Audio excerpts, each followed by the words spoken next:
Lost in Translation is a movie I've heard about all my life, but I never watched until recently. Sometimes I like to wait for the right time to watch a movie. I know I'll enjoy it if I watch it now, but I'm sure I'll enjoy it more in the future. I know there will be a certain time to watch it and enjoy it, and I'm happy to wait until that time comes. Anyway, I did watch it for the first time recently, and it was great.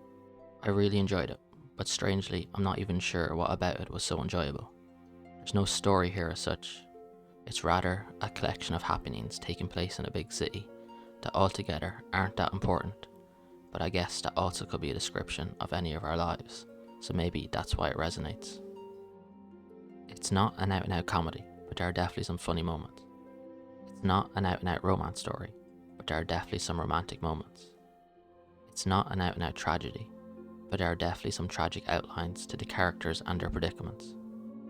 The two central characters, Bob and Charlotte, are struggling to communicate their feelings to anyone. Bob fails to express himself fully to his wife and his agent. They don't fully listen. Charlotte struggles to express herself fully to her husband and her mother. They don't fully listen or understand what she is trying to get across. Both Bob and Charlotte are finding that when they try to communicate the emotions that they are feeling deeply, it is getting lost in translation. But when they connect with each other, all of a sudden there is no need for an interpreter. There isn't even a need to speak much. They both just get it.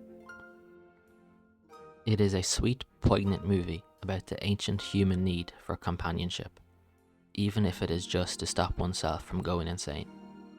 To reassure oneself that the baffling array of feelings and thoughts that they are having are not some sort of malfunction, but are actually real, valid feelings because somebody else feels them too. The cinematography is very beautiful. Sophie Coppola directs very well. Performances from the two lead actors, Bill Murray and Scarlett Johansson, are really good. It is a movie made on a shoestring budget, and that is pretty rare these days. The Hollywood execs nowadays cannot get it through their heads that a story can be told for less than $200 million. They try to produce beautiful art through financial brute force, and that is a fool's errand. Great art can only flow from a natural source. It can't be manufactured like a car. It isn't an industrial process.